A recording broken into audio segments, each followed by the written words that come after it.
YouTube intros explaining who we are. That's the one.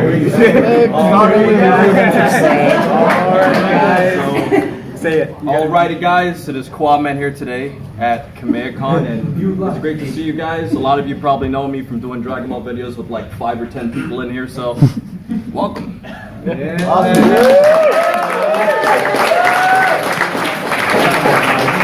Alright, yo dudes and dudettes, your friendly neighborhood JaxBlade here, repping KamehaCon, and I'm the one who does all the workouts based on anime. The one who actually makes nerds want to work out. Just do a bunch of fitness videos based on fictional characters and all that stuff, and I just like to work out to look like I'll make you super. Just so.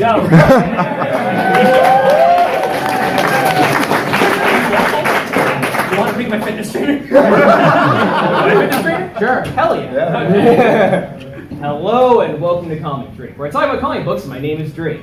It's exactly what it says on the tin. You might know me from my hit shows on Game Theory and on ScrewAttack.com and ComicDrake and TrailerDrake and also on Twitter. Awesome.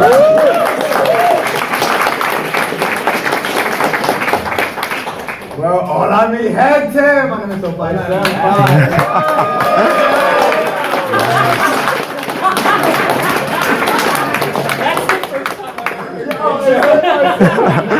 You don't watch his videos? Honest to God, I met him for the first time yesterday. If you guys don't know, hola mi gente means hello my people in Spanish. So Yeah. you guys are my people.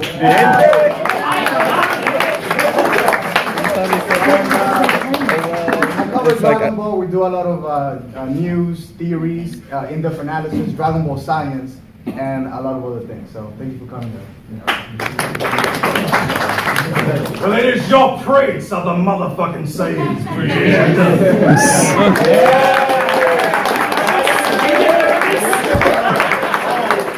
never gets nervous. He only gets nervous when he's getting fighting Kakarot, then I get nervous. I literally got told about this panel last night, and I got told that we were doing this sort of shit like 10 minutes ago. I just found out too, bro. Hey, how's it going, everybody? I'm Alejandro Saab, Kaggy Films Kagmaster, whatever the heck you want to call me, and I want to die.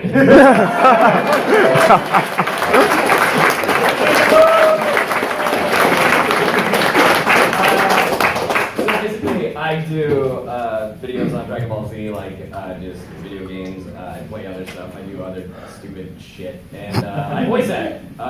For those of you who didn't hear, I am the voice of Shallot in Dragon Ball Legends.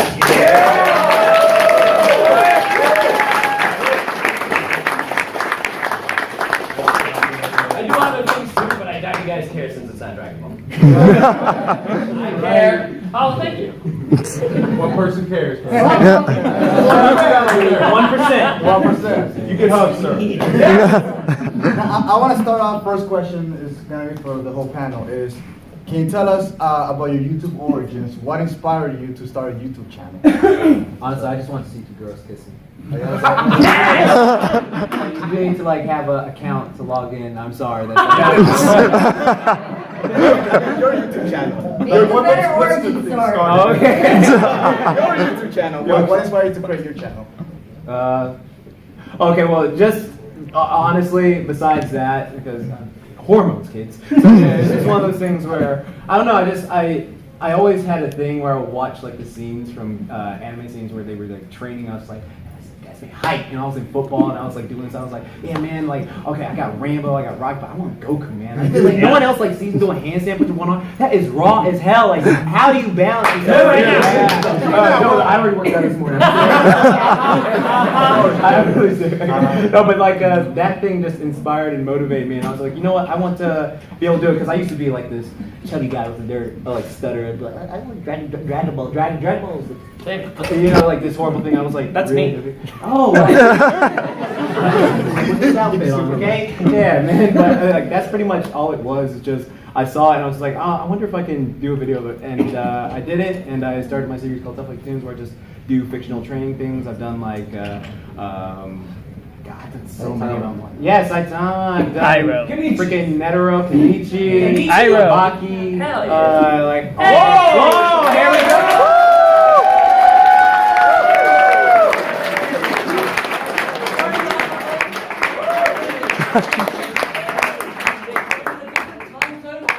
Dragon Ball time. Maybe Goku time.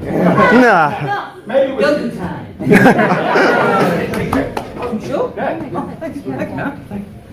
Yes, this one's got right right. here. Oh, you got another one? All right, well, take your muscles. Yeah, use them. Yeah, put them here. Put me in the back. I'm going back here. Good to see you, bro. Yeah, thank you. All right, well, since you were here for the first question, All right, what was the first question? the first question is, can you do your YouTube intro and explain who you are? Alright. Hey guys, Masako X here.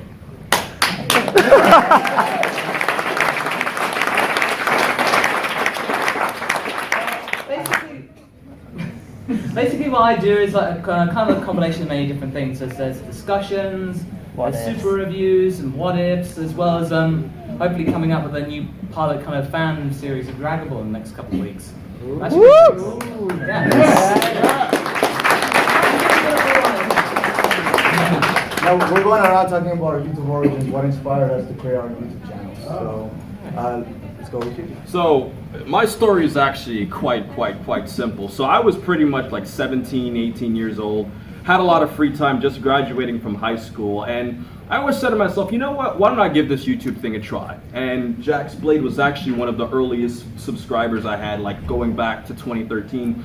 And, you know, ever since I was a child, I used to like look up a lot of Dragon Ball forums, you know, see the show on Toonami, VHS tapes, and I always wanted to talk about it because, you know, I feel like there was something missing with a lot of our childhood where we have a lot of thoughts that circulate in our heads, and which is why Jax and I actually made a podcast where we can talk about these things because we never felt like we can get them out. And I created a YouTube channel to, you know, communicate with other people, and it's worked out quite well. Awesome.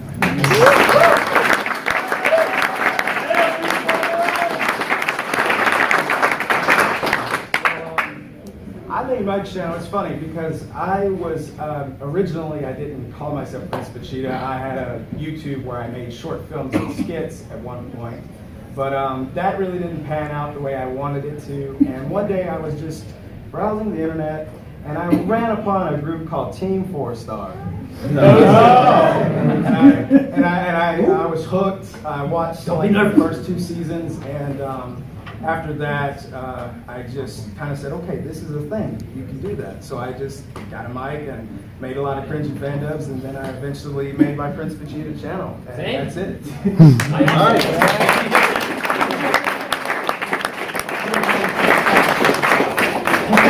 Yeah, he should make a shallot channel. No. Oh, God.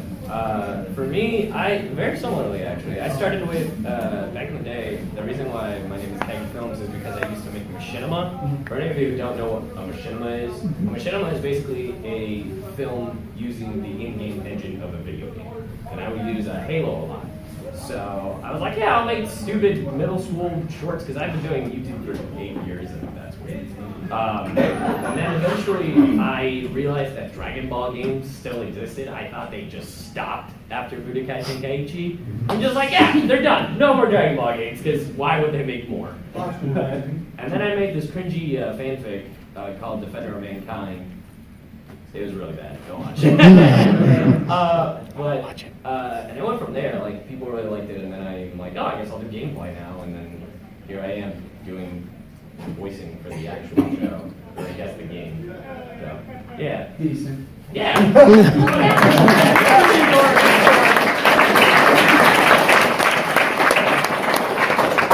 Hi. Which channel am I giving an origin for? I lost track of the ones I'm on. Your favorite. Well, okay, so I started YouTubing back in 2006 when I was in high school, just making crappy little Let's Plays under the handle that I've had since I was in the 2nd grade, Super Sane 101. Because of Super Sammy, but also a pun for Dragon Ball. But no, I started doing my trailer break stuff pretty much right after, while I was still working with Screw Attack, and then whenever I started realizing that gaming was super oversaturated, I was like, you know what? Every comic book channel on YouTube basically just reads Wikipedia and doesn't seem to really know what they're talking about. So how about I go obnoxiously deep into every character and start having a bunch of really dumb theories that may explain the comic book logic. And when there's only like 20 people total making comic book videos, it's really easy to find a foothold in that niche. Right. And I've been doing that ever since. My parents aren't proud of me.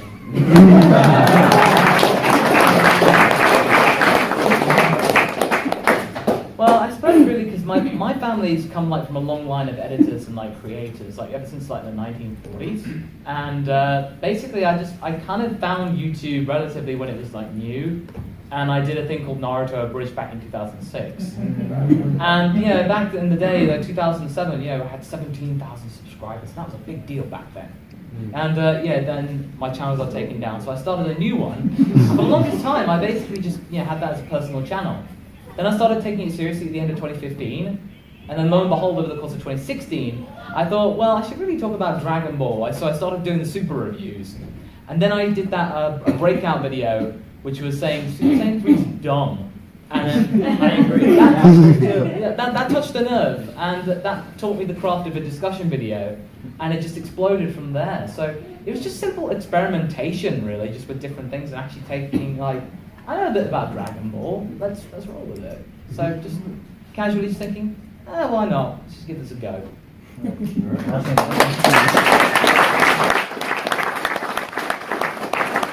Now, one of the questions, I'll put two questions out there, and you can pick which one you want to answer. You didn't answer the question. Yeah. Oh, Yeah.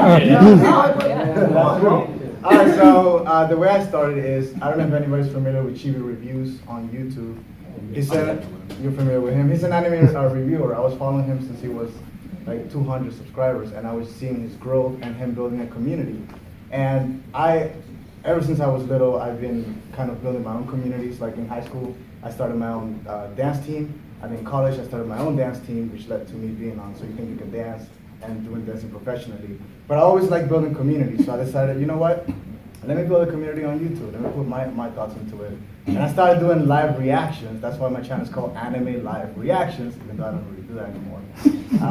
And oh my God, it's so embarrassing. Don't go back and watch this whole video. I know you will after this. But then as I was growing, I wasn't really happy with the content, so I decided, you know what?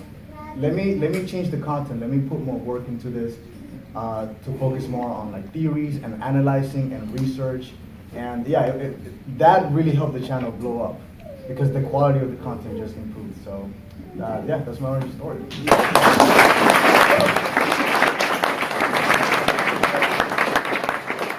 Here's two questions. You can pick from one out of the two. Question number one is, what has been the weirdest or creepiest fan comment that you've ever received? And the second question is, what is the biggest opportunity that you've received directly because of your YouTube channel or having an influence?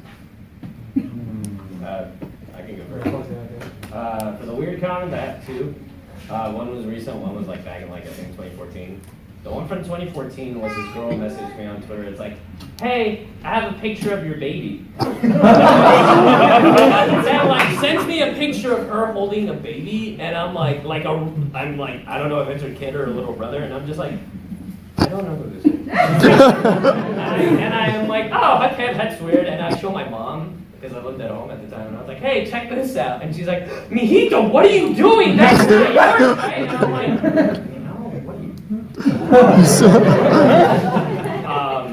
and then the one that was more recent was a fan. He messaged me. He sent me fan art, which wasn't his. He just sent me fan art of Shallot. He was like, "Hey, congratulations on Shallot. I was wondering, how can I wish Yamoshi in the movie? First of all, it's not confirmed if that character in the movie is Yamoshi. Secondly, I just got this job." Like, and then I responded to him. It's like, oh, thank you, but I don't know how to do that. And then he's like, okay, cool. Well, I have this theory. I think that Shallot might actually be Yamoshi. And I was like, well, if that's the case, wouldn't I wish Yamoshi?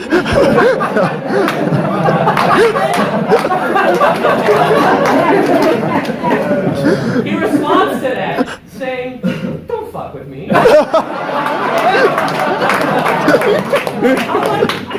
And then I stopped. The biggest opportunity I've had because of YouTube was back in 2015 when I went to KamehaCon. which is another local convention. My friend Rhymestyle, he messaged Gen Fukunaga, who's the CEO of Funimation, is like, hey, this guy's gonna be in town. You should see him. And then as I'm landing in Texas, I get an email from Gen, and he's like, hey, what are you doing tomorrow? You want to come by and get a tour of Funimation? And I was like, what? So I go, and basically, this is unheard of apparently, but Gen Fukunaga himself gave me the tour, rather than like at the time Justin Rojas or like anybody else. Like he gave me the tour, and by the end of it, he's like, hey, let's do an interview. And I'm like, what? And he's like, yeah, interview me. About what? Resurrection F, it's coming out. And I was like, I don't have any questions. It's fine, we'll put it on, it'll be fine. And I'm like, okay. So that interview's out on the internet, and I remember all the comments on that video were like, man, he's really awkward interviewing. And then I'm like, I literally had 5 minutes to prepare. And I had never done an interview in my life before, but it kind of like just spiraled things in here. What's that? Going on that, since you were talking about rhyme style, last year I did an interview with Christopher Sabat at Anime in Boston, and I messaged him on Twitter. I don't know if you saw my tweet or not, but Rhyme Style saw my tweet, and he made a quick phone call. I know this guy, do an interview with him, and then right away Christopher Sabat responded and said, let's do an interview. So Rhyme Style is an awesome dude. Yeah. So that's one of the biggest opportunities that I've ever had, because I was able to actually sit down with him for 20 minutes and just have a fun interview with him. And some questions submitted by our fellow YouTubers. That was a lot of fun. Well, for me, like, my greatest opportunity is actually right here. I mean, I was just a nerd, just doing my own thing, and the fact that, I had the opportunity to come to KamehaCon with so many other Dragon Ball fans. Like, usually when you go to these conventions, right, like, you see, like, people who like different things, but, like, to think that there was such a great turnout just for Dragon Ball, like, really amazes me. And meeting all of you guys, getting sponsorships just focused around Dragon Ball and trying to grow our community, I would say that's overall the greatest opportunity I've had so far. So, yeah, that's my story.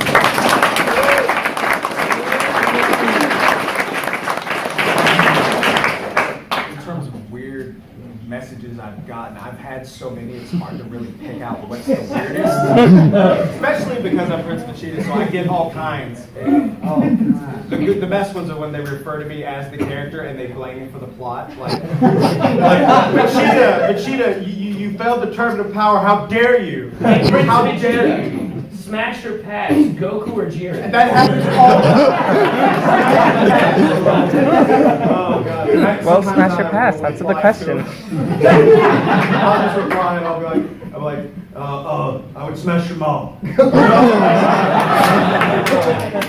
But in terms of opportunity, I guess just meeting these guys, meeting these people that I admired and looked up to is the best opportunity that I've gotten because of this channel, because I admired all these guys for a long time. Some of these guys I didn't know, like these guys here, but they're part of my family now, and I wouldn't have it any other way.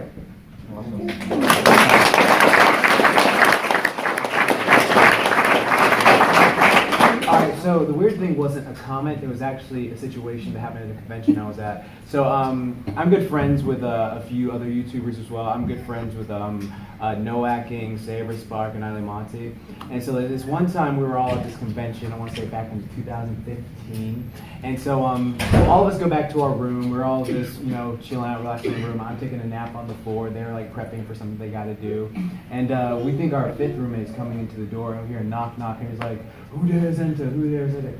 And then this kid walks in, and he's just like, and we're just like, hey, and he's like, hi. And then just like, how'd you get in here? Like, because the hotel door is like that, and like shuts like that, so we're just like, how did you get in here? And just like, what are you guys doing in my room? And we're like, all right, this is our room, like you can clearly see it. And then he goes like, is that Noah King's bed? And we're just like, we're just like, what the hell? Get out of here now. And he's like, I would leave, but I don't have a charger for my phone. Can I charge my phone? We're just like, what the heck? We're just like, we know what he's trying to do. So we just like give him a charger, go out the hallway, and then like the whole time he's just sitting there, like chilling in the corner, like cross-legged, just like outside the door. And we're just like, should we call someone? And then I tell Jesse about this, and Jesse's just like, hey man, I don't know, dude, what the heck, dude? And it's just like, and he just like stayed there. And then like when we walked to the con, he was just like,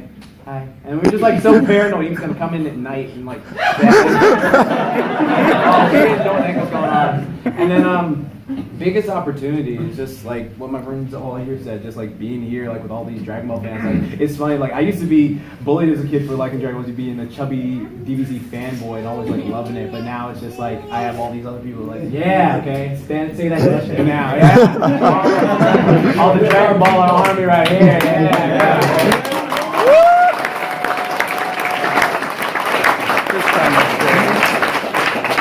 I would probably have to say that this was probably a weird experience. I went to a small little convention. It's like up in the north of England, so it was relatively small, about maybe it's like several hundred people. And there were these two. I was just walking around. There was these two people. They're dressed in those like. Have you ever heard of those anime terror masks for those huge anime heads? Oh, yeah. So basically, there's these two guys. They're wearing body stockings, and I wasn't too sure whether they were guys or girls or anything like that. I wasn't too sure because they were wearing body stockings and the mask. You can't tell. So the two of them just walked up to me, and then just they tried this whole conversation. They never said a word. They just went like, and then they had their camera. I just went, and I just went like, yeah, sure. And they went, and then literally they motioned around, took the picture. There we go, click, click, and then eventually they just went like, I went, bye. I just stood there for like a couple of minutes going, what just happened? Because there were no words whatsoever. The word got around, and the next year, I think one of them came up to me. They weren't in their costume. They were saying, "Oh, we're so sorry if we thought that," because they obviously heard that I told the story. I didn't say any names or anything, but they would say, "Oh, we're so sorry. Here, have this box of muffins." Thank you. And then ever since, every single one of people who are part of their community always comes up trying to take a picture. It's like they felt like, oh, we angered him. We must appease him. We must give him their gifts of muffins. Now, I'm not gonna lie. You guys know what to do next year. But I'd say like the biggest opportunity. I mean, this whole thing's going out without saying, of course. But I think it was also one of the things that like affirming aside the direction of the channel was actually getting to have a conversation with Qaaman over here, one of the what if gods. Yeah. To paraphrase like Geekdom and say, it was history in the making, and it was just really great. Just talking to one of the guys who was the what if community, and it's just like really spurred me on to do my what ifs. And then it's just like together we can actually just say, look, if you got a scenario potentially and you want to share it with the world, do it. Yeah, but those two things I'd say that was definitely it.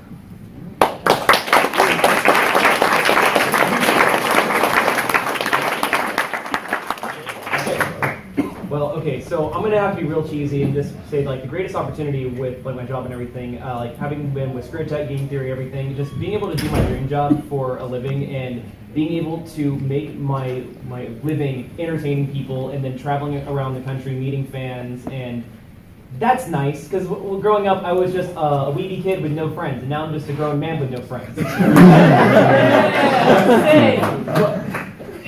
But the weird one, I got a weird story. It's not so much a weird comment.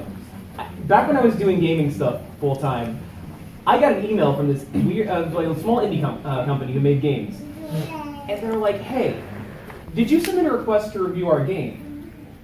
No. So it's like, well, there's this guy pretending to be you. That is doing it. It's like, let me see the email.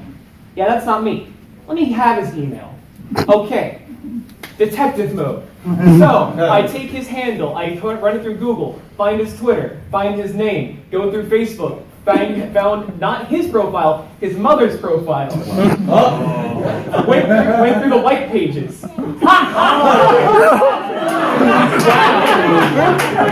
parents have a landline still. Now, it turns out I'm a local guy, and this kid, also named Drake, oddly enough, what are the odds? I guess that's how he thought he'd get away with it. Lives in Grapevine. Oh. Now, having a home phone number, you can find an address.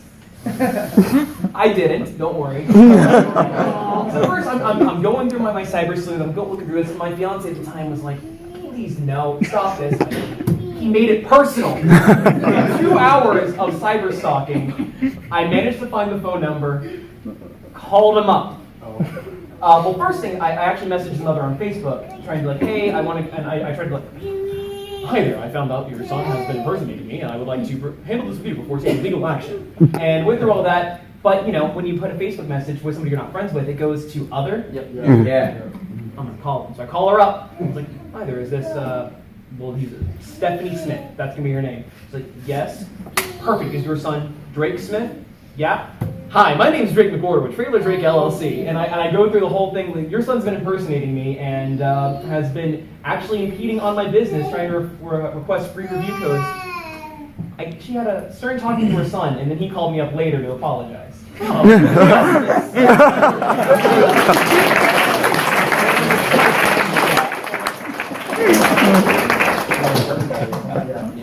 now we want to open it up to Q&As to you girls and guys. So if you have any questions, it could be about the algorithm, it could be about YouTube, about anything, feel free to ask. So, yes.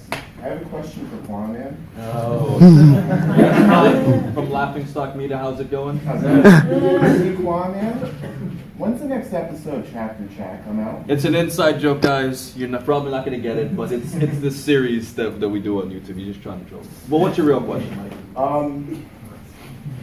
If you were to make, say, a video you haven't touched upon yet, of a different topic or a different kind of video, what would be like at the top of your list? Well, my thing is that, you know, other than just anime and stuff like that, I always feel like a lot of the older video games of the past, I feel like there's a lot of untapped potential because when we play them as kids, like we have like this perspective that's really cool and fun, and then when we get older, we're like, this game sucks. Like everybody here ever played like Dragon Ball Z Sagas? When they were Sagas? Like, see, like that game was like so much fun. I used to play with all my friends, but then when I got older, I'm like, you could only fly as high as you jump. Everybody fights the same. Like this game is trash. And then it's things like that that I would want to invest in the future. You could be Broly. Thanks for your question. Yes, you. I just got a question. Like, what advice would you give to kind of like up and coming YouTubers or just people who kind of want to give it a whirl, kind of stick their foot in? What advice would you give to them of kind of, I guess, kind of what are important traits you would say is important to have a kind of successful channel or whatever? Consistency. The biggest thing you can do no matter what is like there are days that you don't want to upload or days you can upload. But like, okay, trust me, I worked at freaking Burger King for 6 years, guys. 6 years! Okay, like, that was just 3 years. Yeah, exactly. Alright, people respect right there. But it's one of those things like, I worked there for 6 years. I wasn't getting paid. I was also going to college full time, but I was like, you know what? I want to just try this. So what I would do is like, I make a schedule for myself. So like every 10 a.m., because I thought like 10 a.m. is like a good time frame. It's like, oh, Saturday morning, Fox Kids, yeah, you know, you can wake up and you got a new video. So like that's one of the best things you do is like have a schedule and just go, no matter what, I'm going to have it consistently just one video per week, and then you builds and builds and builds. And then what happens is, if that video, like what you've done by building all those videos is now you have a bunch of videos you can do. So for me, for example, one of my videos, like I did this for like 3 years, and then it wasn't until 2016 that I did this video called "Would That Work Out?" Would Saitama's training work in real life? Because I'm a personal trainer, I went to college for it. I studied exercise science and physiology, and I just talked about the science and like the exercise science and all that stuff, and it went viral. It like hit 1 million views in like a week. And since I had all this content of stuff that I had been doing consistently, everyone was like, oh, he's got more stuff, and they subscribe more and more. So it was just like that big. So that's one of the things I would say is just consistency, no doubt, like have that. You know. And to add to what he's saying, I also think a big part of it is also passion, because I feel like, you know, you could be as consistent as you want with your videos, but if you if your audience can feel genuine passion, and like you're not just doing it for the money, like you actually love doing it, that's another reason you can succeed. Sorry. Go ahead. Okay, I have a few pieces of advice. One, do your research about how YouTube works, about the algorithm. Become a business person in that sense. Number two, my second advice is don't worry about revenue. Don't worry about how much money you're gonna make. That's not important. Focus, especially when you're starting out a channel, focus on your community and your subscribers. Respond to the comments. Try to do Q&As, live streams, because those are the people, especially those people from the beginning, right? You want to communicate with them. So don't look at people as numbers, but think of this as a community. And that's one of the reasons why independent YouTube creators are more successful than corporations starting YouTube channels, because they just see numbers, but we see people. So that's yeah. Like to go off what he just said though, like it's not a good idea to go into YouTube saying like I'm gonna just do this and start making money right from the get go. Yeah, exactly. It's just like a thing that it happens. Like it'll just grow occasionally. Because I've known people who try to go like I'm gonna quit my job, I'm just gonna start a YouTube channel, and it's just like oh yeah, that's not crash burn every time. Yeah, exactly. It's one thing you can't do. I mean, unless you got like I'd say like $1,000, $15,000, something like that. Some of you guys can survive for 3 months, maybe. Yeah, if you can survive for 3 months and you want to just do that, but I would never go into YouTube just trying to get paid from it. Like that's just a bad idea right go. You should do it just as a fun hobby, and then it can evolve into something else if you're just passionate and consistent with it. And mind you, every channel is different. No one channel is the same, especially like when it involves the algorithm, because the algorithm is completely different from like mine and his. Like he'll make videos like every day, and I'll make videos every day. But like, let's say he gets more views, but I get more watch time. Like it's just two different things. Like the algorithm will probably favor, I don't know, you in certain videos and me in other videos. Yeah, and it also like I've learned this based because I've made like 2 channels now. One is like gaming, and then the other one is like covers that I do. They're just like 2 different things. Like it's just like each certain channel has its own algorithm, which is weird because it's like I'm figuring out the meta for music. But like if you were to ask me, oh, would you do cooking? I'm like, what? What about makeup? Huh? I pay to see that. Yeah. All right, go to my Patreon. I do it. So I've answered this question a lot of times. It comes up at every single YouTuber panel, which means it's a very valid question. And I have the same advice every time that I heard when I was in high school, which is fail faster. That is one of my biggest mottos. Do not be afraid to suck, and don't be afraid to fail. In fact, try to fail as fast as you can. That way you can make those mistakes and learn from them, because you will definitely remember. I don't think any of I can't speak to all y'all. My first video was awful. My second video was awful. Yes. It was awful for a good chunk of people would still say it is awful. But you know what? I like to think that I got better a little bit each time. I ended up investing in new equipment. I learned how to speak more clearly. My production quality better. I started streamlining how I edit. I started paying more attention to the algorithm. I learned a little bit each time. As long as you're not afraid to make mistakes, and just putting yourself out there is a very scary thing to do. Especially whenever you're dealing with a bunch of strangers who have the power of anonymity to say whatever they want about you. You're already doing the bravest thing by putting yourself out there. Yeah. Don't let that get you down. If you can survive that, you'll eventually make it with time. No work in Montana. Everybody makes mistakes.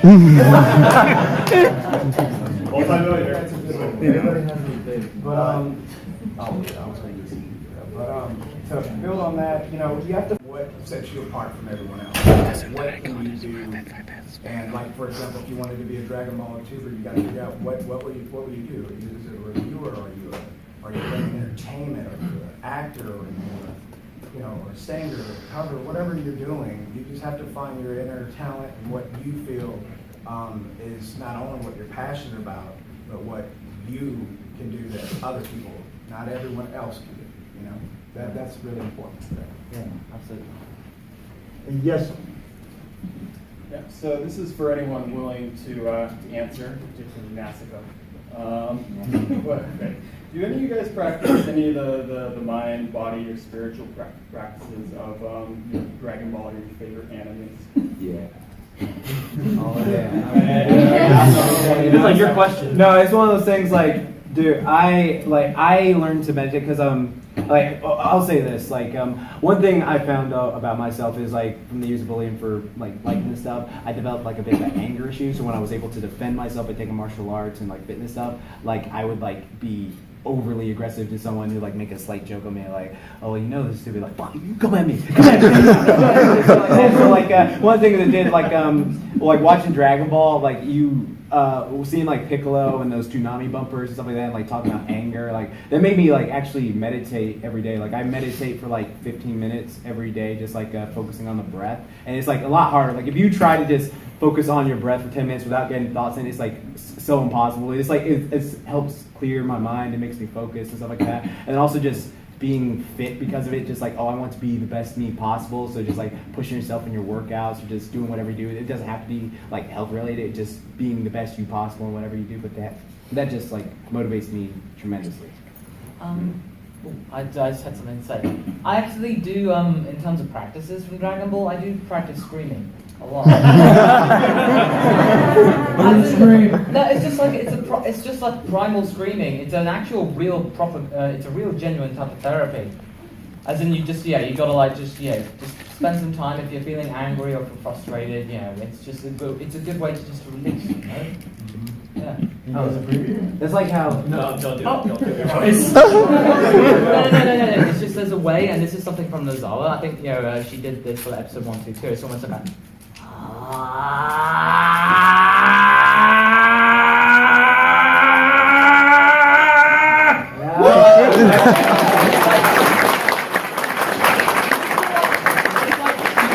slowly bring it in and then rise it up, and then just kind of like that. It makes sense what Vegeta was doing it randomly. Like, I remember that episode where Future Trunks was talking about the training with his father. Like, there's this random scene, just Vegeta's like,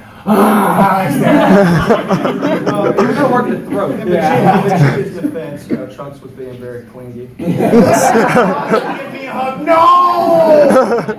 Leave me alone! We actually had a thing for TFS in the time chamber, basically. Like Trunks said, I think my father was having some problems. He wasn't quite sure about something, and it's just like, because he's in the background, he'd go, Kakarot, why? And he's just like crying because he got beaten. So, I don't necessarily practice like anything from Dragon Ball, but I think that I do practice the core thesis of Dragon Ball, which is always about trying to overcome your limits and get better. Because I think that's one of the reasons why the show, the manga, everything has really resonated so well, is that it's always about being your best self and always pushing forward, whether it be long, pretty hair, just being the best you and pushing forward and breaking past yourself, blood, sweat, and tears. I try to do that. I don't always make it work. Well, I like you. Thank you.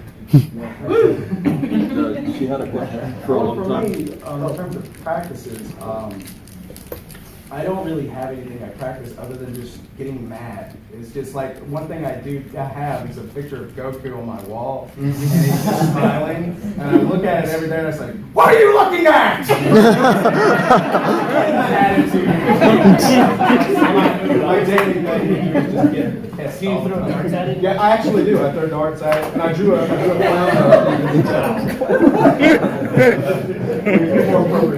This is canon for Vegeta's bedroom. Yes, ma'am. First of all, I think it's so awesome we have such a diverse group here. These Latinos representing them. Yeah! Where are the girls though? Like, guys, come on. I'm a Not girl. that big. Jordan is a No, unisex my name. actual question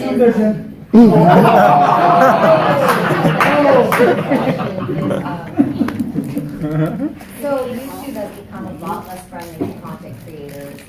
We're seeing now that not only are they making it more difficult for content creators to get paid, I mean this has been for a while, but now they are also starting to put in competition with famous Hollywood people who already have a platform. Making it harder for people like us to compete. So what do you guys think is going to be the future with that? Do you think something's going to give? Do you think YouTube's going to change, or we're going to have to migrate somewhere else, or we're just going to have to get smarter, stronger, better? I have opinions. My problem is that old media is done in every way, shape, and form. There's no doubt about that. And as they die, their husk is trying to become a new form. And it's just taking over what is working, which is new media. And it's hard to compete with your Jimmy Fallons, your Ellen DeGeneres, your Will Smith coming on in, switching it up. But they have these big multi-million-dollar production companies that are able to put out content daily, and they already have the built-in fan base. And it's hard for smaller creators like us to be able to compete with that, especially as the algorithm changes to favor more and more watch time. They're pushing more of these viral clips to go bigger. But I think the big thing that we have over those creators are our fan base, that we are more or less grassroots, that we actually have a strong community that's there for us. Like, as much as I adore Will Smith, the rapper and the actor, I don't think that we all necessarily are a fan of him as a person. Now, some people are because he is his own brand, but I think that a lot of his following is because of his different roles, and people are a fan of the characters. But I think that the fact that we have all these people in the room right now for us, which might be might be a little bit egotistical, is that we have a one-to-one connection with you guys. We're trying to get on social media, interacting. We don't have any people that are managing our Twitter professionally. We are in the comments. We're doing the live streams because the community is the #1 focus. So as long as we have the core group that's supporting us every time we make an upload, that's really what's important. I hope that with Patreon and other ways of directly helping out your creators, then we'll be able to actually keep going. Well said. So do you think that's the direction we're going to be moving into is very community based? I mean, I'm wondering, what do you guys think is going to happen? So how you are saying that, like, moving on to a different platform, like the No, maybe I'm saying. Right. No. Do you think it'll be another platform or? I don't think so. What I'm saying is that television is doing that. Yeah. They are moving to the platform that is YouTube. But you also have to realize that some of these networks are also trying to do their own thing. Like Disney's doing their own thing, like Warner Brothers is doing their own thing. Essentially, the internet is becoming the new cable. Yeah. Because every little thing is having a different subscription service. Like Crunchyroll, Funimation, and even Sentai now has Amazon Prime, yeah, Verve. But Verve is like a collaboration with Crunchyroll that's picking up from different. So you have like a multitude of different like areas. So then it's like you get a taste, you know. But I honestly God just think that it's not just YouTube, but more of like the internet itself is just becoming the new cable box. So I'd say in the span of 5 to 10 years that like TV will just be like all like cable companies will be like, all right, here's your Apple TV or here's your Roku or whatever, and just be like, all right, what do you want in the subscription? You want Crunchyroll? You want ABC? You want the CW? Like, what do you want? You know, so Yeah. But content just came. I think the one thing I've been talking with one of my YouTube partner managers over at YouTube in London, and I got to actually spend some time with her. And she was like, it was really interesting because she was saying that because us grassroots creators were very attentive because we talk directly with our partner managers, whereas the big corporations, they've got like people to talk to their people who then talk to their people. There's a big chain, whereas we can actually talk with YouTube directly, and we are attentive and we talk with them quickly and we provide them with whatever they say because we're keen to build a relationship and therefore get stuff out. So that means you guys can share, and that means that the stuff that you guys actually want to watch, we can provide that. And we have that connection, both with us to you and us to them. So therefore we can be the middlemen that you actually want to support. And we'll do our very best about that. We'll be the Adult Swim. Until Adult Swim gets a YouTube channel. Well, they do. They already have one. Yeah. They already have one, but I'll finish up. But even though they do have much higher budget, they do have their own channels, they still don't have that connection. You know, they can have all the resources in the world, but at the end of the day, they have sort of a different role. And people, the internet, you guys are smart. Like, you guys can see that, you know, and they don't understand that. So you guys can see what's genuine and what's not genuine. So yeah, it's gonna be a little bit harder going forward, but I don't think it's something that we actually worry about too much. But thank you for your question. Great question. The other thing is, John, that like with all channels as well, you've got the channels have their own personalities, which obviously viewers see. Because you're making a connection with like viewers as well. They feel like they get to know you a little bit. So that way you can come back. Plus, they can interact with you guys like this, whereas in bigger companies, you have to pay like $100 to meet them. Right. Yeah, no, that's the thing. Because whenever we do panels, we've made it our goal and mission to never charge for autographs and never charge for pictures. oh right. No shade to the voice actors here. But it's just as in like us from ourselves. Right. But obviously, for voice actors, stuff like that, they have things. Yeah, that's totally fair enough. But I'm saying like for us, we're just happy to be here and talk to you. So if it means that we can talk to you guys, absolutely. We have To all the anyone time I've in the ever world. taken a picture with, I need $10.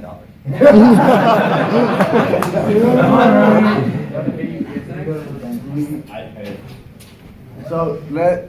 Alright, fun question, not like a serious question. What kind of music have y'all been jamming to this year? Yo, listen to Weeby, fucking Ultimate Battle cover.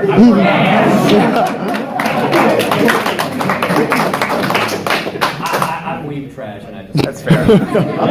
Ever hear of a little game called Drop Mix?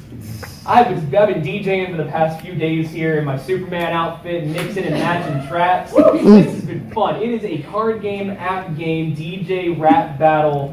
It is addicting.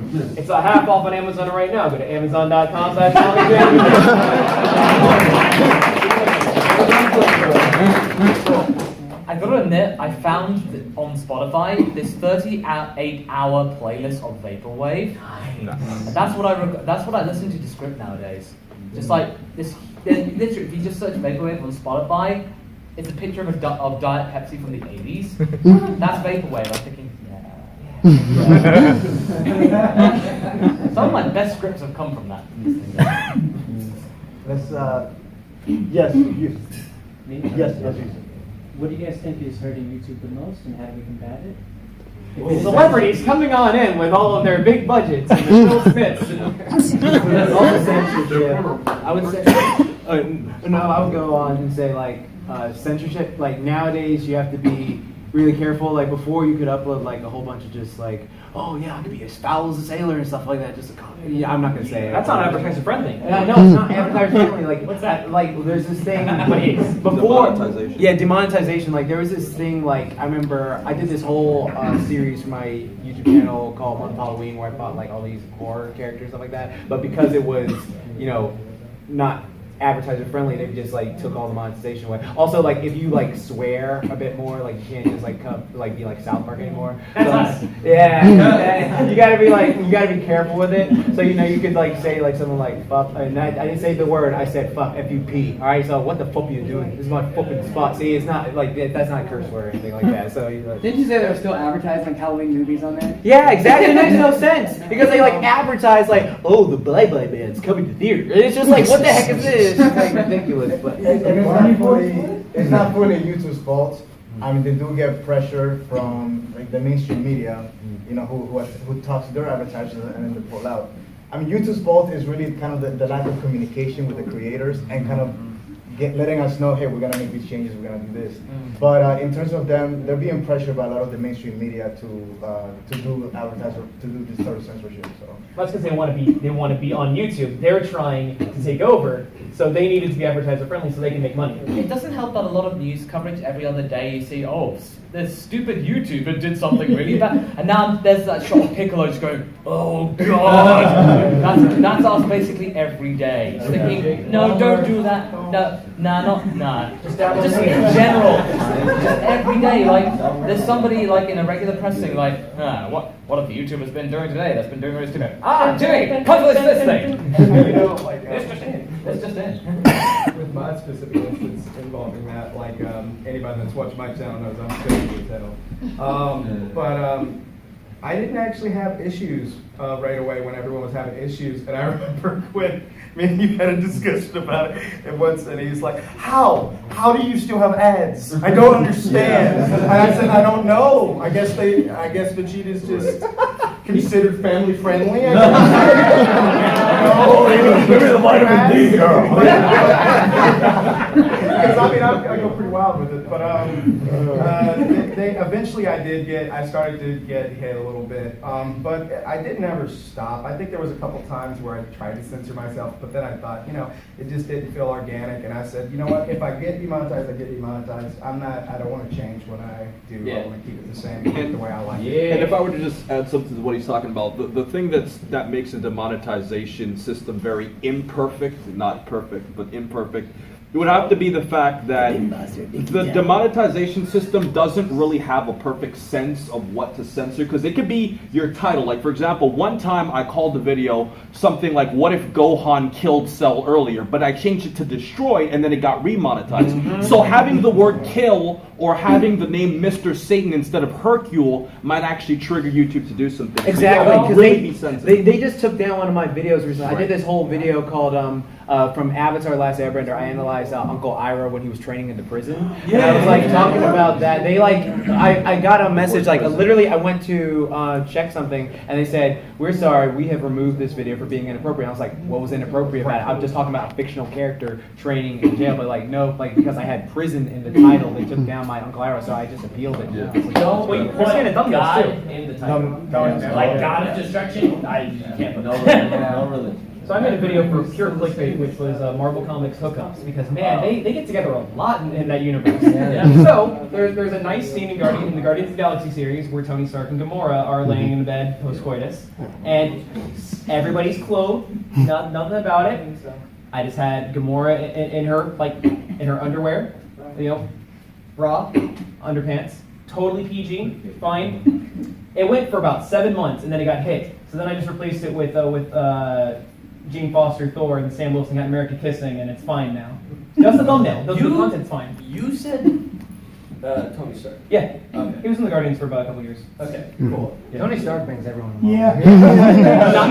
But see, she Yeah, bangs he's more. the bad You can, why not? Yeah. You've had your hand up for a while. Go ahead, bro. You're right. The 1 point. Yes, you. What type of stuff you use for your videos? Like, what type of equipment? So I'm using. That's off. I didn't know it looks like it's off. Yeah, So. that's fine.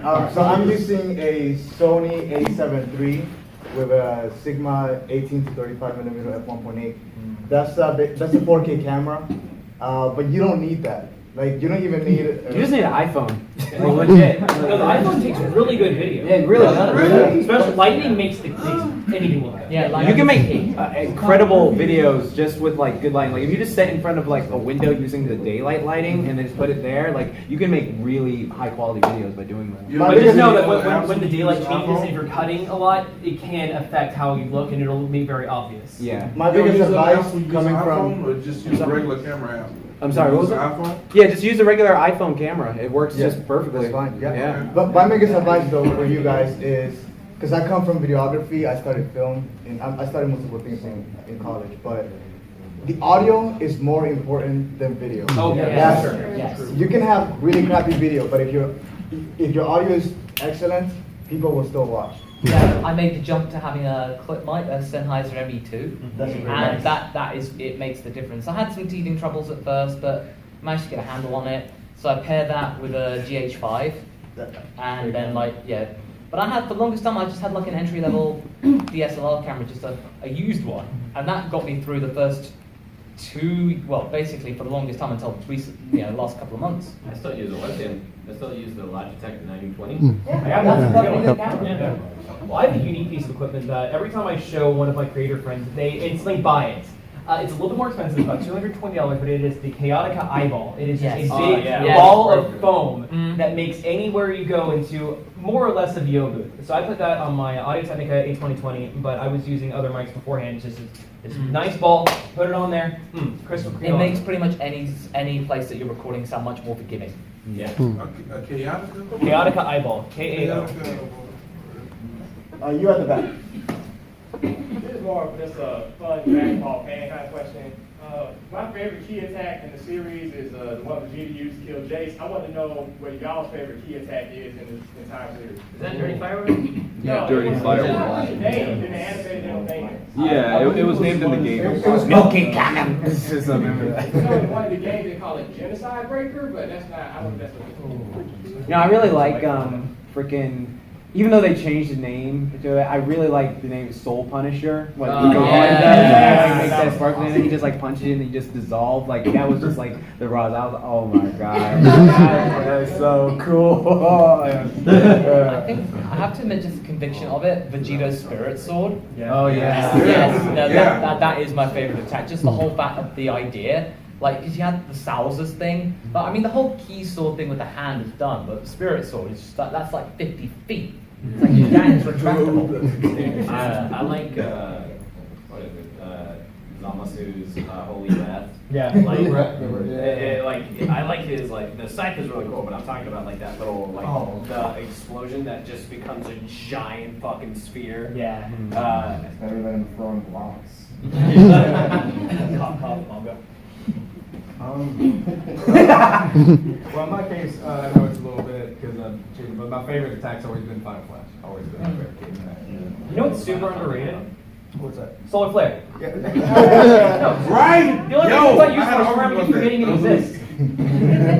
For me, I would probably have to say Destructo Disc. I always felt like that move was like so like out there, where like a weaker character could like really threaten a stronger one, like Krillin and such. I mean, literally, all you need is just solar flare. Solar flare. Until they added regeneration. Yeah. Anybody have any additional questions? Favorite video you've ever made?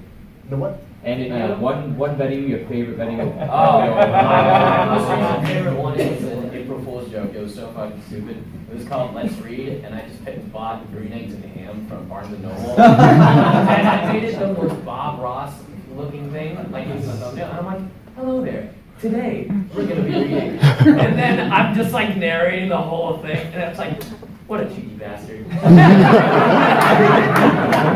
that was the stupidest thing I've done.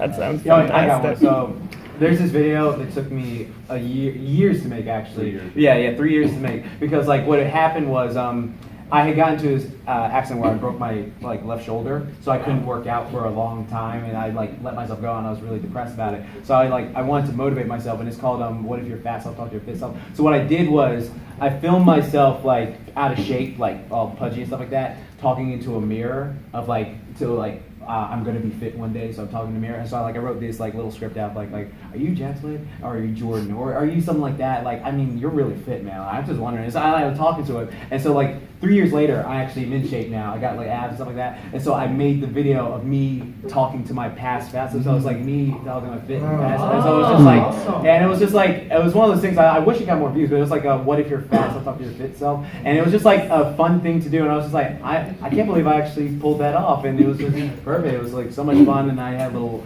training montage of the One Punch Man like theme, and then like it was fun. It was one of my favorite things. Did your vision for that video change at all as you like, because it was over 3 years? Did you like have any like new ideas for it? Well, yeah, one of the things I really wanted to do was like, this was a bit more advanced, was like showing me walking and then gradually getting more in shape, but I couldn't do that at the time because I didn't have the editing skill. So like all I did was I just and one of the things I felt bad about, but I actually used to my advantage, was I filmed it like vertical. Like, all right, here's a piece of advice: never film vertical videos. Unless you're a world star. Yeah, exactly. Unless you're a world star. So, like, you always film your videos like this. So I filmed it like this. And so what I did was I took it and I blurred the background to make it look like, oh, it's mirror vision. So it's just like, oh, I'm looking in the mirror at my like fast talking. But it was so much fun to just go like, yeah, I'm having a conversation with my like out of shape self and my fit self. Did you ever at one point as you were getting fit, and then you look back, it's like, all right, let me look at the clip again, and it's like, shit, I fucked up. There was this really outdated like joke that I thought would still be relevant, and I was just like, oh my god, this hasn't been relevant for like 3 years. So it's just like that whole thing. I was just like, I guess I got to do it just to go along with it. Yeah, just like all right, I'm gonna eat like a. Guys, we're gonna do 2 more questions, and let's see. Yes. Okay, thank you. Awesome to meet all you guys. Awesome to love your way videos and everything. Oh my, Qaaman, it's so cool to see you guys in person. While you're all here, I have a question for all of you.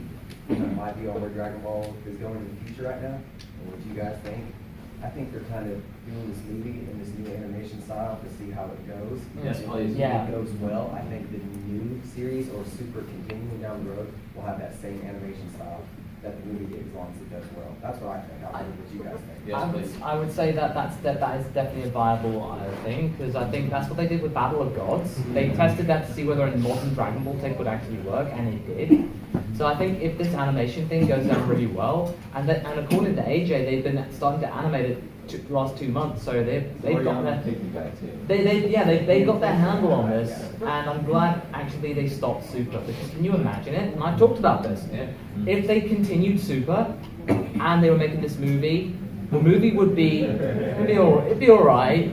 But then the series would be terrible, and then basically we'd be alienated from it, and then we wouldn't care about the movie. Right. So now we're gonna get this movie. It's gonna be fantastic. Yeah. And then I wouldn't imagine maybe in January or February they'll announce, hey, brand new Dragon Ball series coming in July. So having proper 5 to 6 months to get things ready, not 2 months. Exactly. It'll be called Dragon Ball Ultra. I'm guessing. Yep, I'm totally kidding. Please do not. Oh no! It'd be Dragon Ball Super Shippuden. I thought it was going to be called Dragon Ball Super Z or GT. No. What if it's Dragon Ball Tamers? No. Dragon Ball Supers. A dragon. I think that's. One ball. I think you're spot on with that theory. I agree. I think they're gonna go in that direction. It's more animation I like this friendly. guy's idea of Dragon Ball Super Duper. Just much better, I think, is the future of the Dragon Ball franchise. It's just evolutionized, over the series. It's changed as it went, and I think they're kind of going back to. So it's like a Dragon Ball evolution. You must. Oh, you cheeky bastard.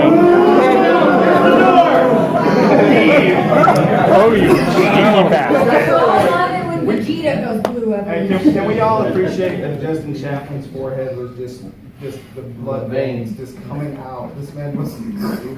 I said this at my popular Dragon Ball opinion panel. Can we just appreciate the costume design in that movie? That was actually Goku's gi was actually really cool. That never Yeah. Shout out to Yuri Lowenthal being the PSP Goku. Yeah, way better than Justin. We'll do one more question. And just in case anybody missed Anime Age's panel, so he did talk to Yuya Takahashi, and he is confirmed to be working on the movie.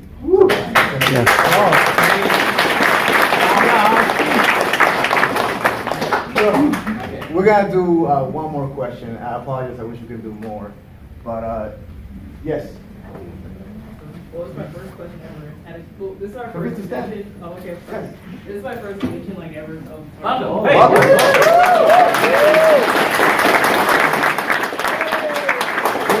How are you liking it?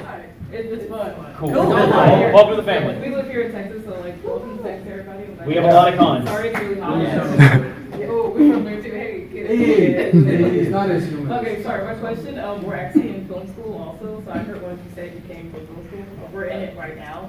So we graduated high school a few years ago, back in school again. So we're trying to implement just doing film with YouTube. So I want to have fun with it, but be creative at the same time. But very not professional, but bringing something to the table that I don't think anyone's ever seen before.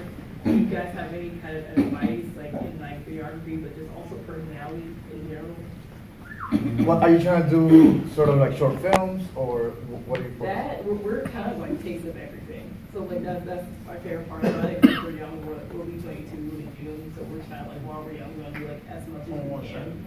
I don't think we can give you advice on your personality. Yeah. Because it's your personality. Yeah. It seems great so far. Yeah. You're on the right path though. You're on the right path though, because Yeah. you're saying you're doing everything. When you do that, something's gonna click. Yeah. And it's like a subconscious feeling. Like with me, when I started doing voices, it was like something's there. With my voice started playing around. And my dad used to always walk on me talking to myself in different voices. What the hell are you doing? I'm talking to myself. I guess to kind of refine it, how would you how should we or anybody push yourself to really start do something? Become a workaholic. Yeah, it gets to that point where you're making, you think you're done with a week making videos, I've got a script for next week. Yeah. Here's the thing. So I work about 80 hours a week just on my content, and just that. And even though it stresses me out to no end, I enjoy it. And honestly, make the content you have the most fun creating, because granted, if work was always fun, it wouldn't be called work. But make something that you think that you'll be able to enjoy 3 years from now. Because you can and will get burnt out, and it's going to suck, and you're always going to have peaks and valleys. But as long as that you're there and you have the passion, you're enjoying what you're creating, that's the most important thing. And if you're genuine enthusiasm, people will notice it and they'll follow. I'll give you an example. So I do different types of videos on the channel. Some take more editing than others. I could do a video about news. You know, it'll take me a few minutes to make, maybe 30 minutes. It can get a lot of views. But the ones that I like to do the most are the Dragon Ball Science series that we have on the channel, where, thank you, they don't get as many views because not everybody's into science, but and those take multiple days of researching, double checking, reading scientific papers, you know, the editing, that sort of stuff. But those are the ones I have fun doing the most. I'm actually doing one about the science behind Master Roshi's immortality and old age, using, you know, the manga, the anime, and the science to explain. But you know, those don't get as many views. I might not make as much from that video, but that makes me happy. I enjoy making that video. So I'm making it for me. And hopefully you guys will enjoy it. Where's the science behind Master Roshi's life? My mommy and daddy love each other very much. Yeah, but he doesn't have a mommy or a daddy. Well, you know, they do this thing. But guys, I'm sure all of us, we want to thank you for really coming and for being on the KamehaCon. Like how you end your videos. Kill. That's how you should end. Oh, dude, way you end your videos. Yeah. Alright, so please remember to rate, comment, and subscribe. Remember, as I always say, to have a great day, guys. All right. Keep calm and booyah on, and don't forget, Momentai. Have a great day. Mine's really simple. Thank you guys for watching, and I will see you guys later tonight. So what do you guys think? Yeah, and so leave a comment below and let's get this discussion going. Anyway, I hope you enjoyed this panel. Until the next one, be sure to like and subscribe. Catch you later.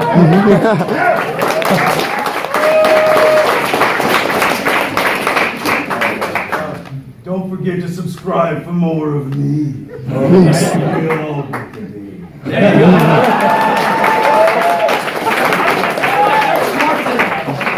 There is more of that. Man, I don't remember. Thank you all for watching. I hope you have enjoyed. Make sure to like, comment, subscribe, ring that bell, and I'll catch you all next time.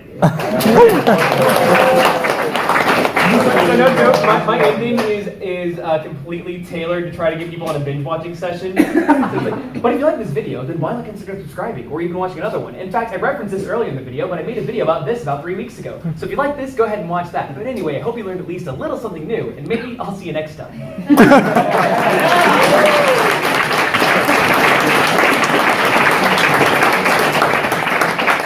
That concludes the panel, guys. Enjoy the rest of the Here's a round of applause for all you. Yeah.